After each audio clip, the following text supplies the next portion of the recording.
Hey, welcome to Impress the Boss. I'm Catherine. I'm Laurel. And I'm Valerie. And we're here to help you stand out without working overtime. This week, we break from looking at our individual bobs to go to a You're the Boss episode. So this episode's really if you manage people, if you are the boss. And what we want to talk about is how you manage the three Bobs that we've just looked at: Bob Dean, Bobbie-Vida, and Bob Ross. Now, this doesn't just apply if you're the boss. Really, it's how do you influence these personalities if you're working with them closely in a team environment, or if you do actually manage them.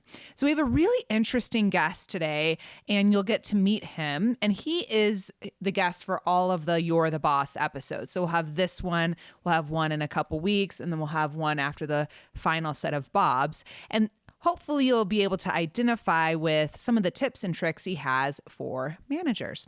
So Laurel, tell us a little bit about our guest today. Yeah, our guest is Dr. John Wilson. And the reason, as Catherine said, that we are having him is for all three is that we want that perspective from how do you influence, not just from a boss perspective. And the company that John has worked for over the last 20 years, for most of his time with them, they were a non-hierarchical company. So they had literally had no such thing as a boss or no such thing as a direct report, or, everyone were all team members. And so we are going to listen to what John has to say because he brings that perspective and that understanding just, based on his experience with them.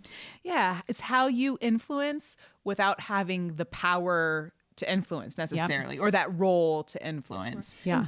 Basically, you're saying there's not a hierarchy, right? Yep, It's just exactly. like No hierarchy. Wow. Yeah. Which is really unusual because it's a software company Right. that he's been Yep. with. And in the tech industry, I mean, you have tech giants who like to be tech giants Yes. and control the Yeah. environment. Yeah. So it's very unusual in this type of industry. Yeah, it was because the founder that started it, that was what he wanted. That was his that's wish. very cool. So, yeah. that's really cool. So as I said, John's been with them for about 20 years, over 20 years. He currently serves as their director of product management and strategy. He also has his own business on the side called Strategic Collisions International. Yeah, Strategic Collisions International. And his intent with that is to help accidental entrepreneurs to create their businesses. It's like they Wow. just stumble into some idea or concept, and then they need somebody to come alongside them and help them figure out what the heck to do with it and how to make it work. So he has a mastermind group that he does for some of those folks. And he really has enjoyed doing that kind of on the side. He helps these entrepreneurs to get funding. And sometime within the recent months, he has helped one in particular to get $150,000 of funding, which is pretty fantastic. incredible. Crazy. Yeah, That's a especially lot for of money. people who aren't setting out to start a business, right? Happy accident, right? Exactly. Yes. Yeah. Good. Yeah. He also is an adjunct professor for Drexel University for their entrepreneurship program. And he's also a husband and a dad of 3. So we're very excited to have Dr. John Wilson with us for this You're the Boss episode. Well, John, welcome to Impress the Boss. Thanks for being on the show with us today. Absolutely. Thanks for having me, Laurel. We're excited to have you. So today we're going to feature you as the boss, Boss John. And we talked a little bit in our intro about you, that you come from an environment that has historically not had a hierarchical structure. And so we're going to, in your questions and responses about Bob Dean, Bobbie-Vida, and Bob Ross, talk a little bit more about how it is that you influence people with those characteristics to, kind of coach them along in an environment where you may not actually have them as direct reports. So it could be as colleagues, that sort of a thing. So we'll start with Bob Dean. So what would you say is the number one tip that you would give to influence a Bob Dean?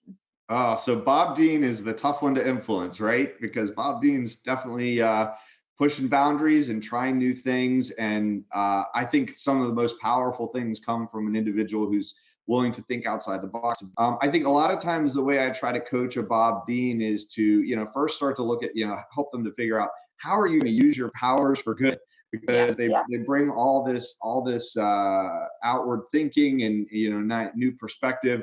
But a lot of times they're pushing their idea so hard, and everyone's trying to catch up. Yeah. And so a lot of times what I suggest is ask questions about those that are engaged with you, and ask them, understand where they're coming from, particularly your boss, because it can be very frustrating to be a boss of a Bob Dean, because they're off and heading in a direction, and you have goals and priorities and interests that go beyond just their particular piece. And so helping to bring them into that is really important. So a lot of times where I'm coaching is ask questions to stakeholders, pause, spend some time helping everyone to really understand your idea or your perspective, because a lot of times it almost takes a little while for everyone else to catch up. Yes. So true. Very true with Bob Dean. Yeah. Awesome. All right. How about Bobbie-Vida? What would be your number one tip for influencing a Bobbie-Vida? Absolutely. So Bobbie-Vida, every time I hear about Bobbie-Vida and hear the vignettes, and what I think of is emotional intelligence. I go right to self-awareness and self-moderation. Really, I think there is almost knowing when Bobbie-Vida is kind of heading into kind of a mood or emotion that's impacting them in a moment.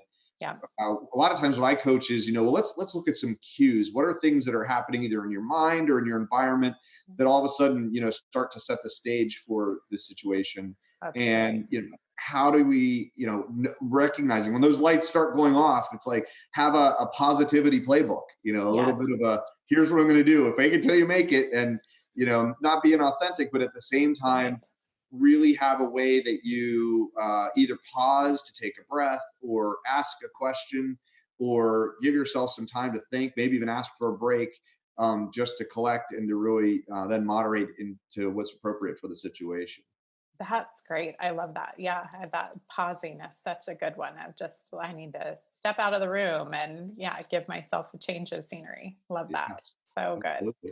Yeah. Okay. So last one, your number one tip for our Bob Ross to influence a Bob Ross. Yeah.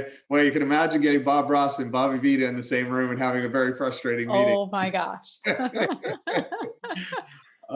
So I think with Bob Ross, I think the thing there is just being so optimistic that, kind of ignoring the signs that things are not going well. I have led an individual who is a Bob Ross. I've been accused of being a Bob Ross. One of the things I often coach for someone like that, or sometimes coach myself, is create a heat map. Whether it's a project that has an objective or a timeline, or whether it's an idea that needs to be explored, or it's just a program that's getting ready to launch, even pausing and creating a structured way to define what could go wrong, what is the worst possible scenario, knowing what those are, and even framing them in a way of what would be is the impact high or low? Is the likelihood high or low? Are we seeing risk factors where this is kind of a red, yellow, green? Being able to do that, even helped some individuals create a template that does that, so that they're on a regular basis stopping and pausing and saying, okay, let's look at each of these risk areas. Are they getting better? Are they getting worse? As a leader, it helps me to be able to have a template like that they're managing, that we can sit down and look at together and say, okay, where are we at risk? What could go wrong? And what are we doing to make sure that we're mitigating that as best we can? I love that. Yep. That's so good. Help us to make sure we're, if not taking off the rose colored glasses, that we're at least reducing the tint a little bit. That's right. Changing the view a little. That's right. Exactly. Wonderful. Well, thank you so much. Yeah. Such a helpful thing to be able to think about. Okay. If we don't necessarily manage or have these folks as our direct reports, but how can we still influence them? So if they're a colleague or otherwise. So, well, and I think sometimes there's this idea that, okay, you're the boss, you tell everybody what to do. And, a non-hierarchical organization really shines a light on the fact that, that's a tool in the toolbox of a boss. But if it's always the go-to, chances are you're going to have very frustrated followers. And, so it's that influence is really important for engaging with individuals in a way that kind of draws them out, and also helps them feel like a peer, even, wherever they are in the hierarchy, like we're peers together, giving each other feedback and getting better together. Yeah. That's just a great gift. So good. Wonderful. Well, thank you so much. We appreciate your personal expertise in that topic and area. So thanks for being with us today. Absolutely. It's a pleasure to be here. Wow. Again, just these interviews, you just can't help but just to pause and to reflect and to think. And I think this is a great episode for all of us, whether we are a boss or a manager. Each of us, we influence somebody. And I think this is a good episode to just really think about the points that John has mentioned and how does it resonate with you. If you are a boss, I'm sure there's some tricks and that you have picked up from John's interview. And if you're not, if you're just somebody who is just a regular colleague or a worker, I mean, we all influence. And so that's what I take away from this episode is basically there's nothing to add to it. It's just to really let myself process and to think what John has just said. He's very tactical in his suggestions. And what I appreciate what John's done for us is created a tactical suggestion that directly aligns with the personality that it's working with. Right. So it goes back to a concept we'll talk about in a little bit of a future episode about situational leadership, but this idea of being able to adjust to people around us and being able to adjust to situations. And you don't have to necessarily manage them to do that. Yep. You can do that as part of an influencing the people around you and really increasing leadership. Right. That's great. Right. Make sure to follow John on social media. You'll find there's a lot of John Wilsons out there. So you'll find him by saying John H. Wilson on Instagram, LinkedIn, and Facebook. You also can personally email him if you have questions. His email will be in the show notes. And if you're interested in his mastermind group, please feel free to reach out to John. And we'll see John later in a couple episodes down the road, and look forward to hearing more of his thoughts on leadership.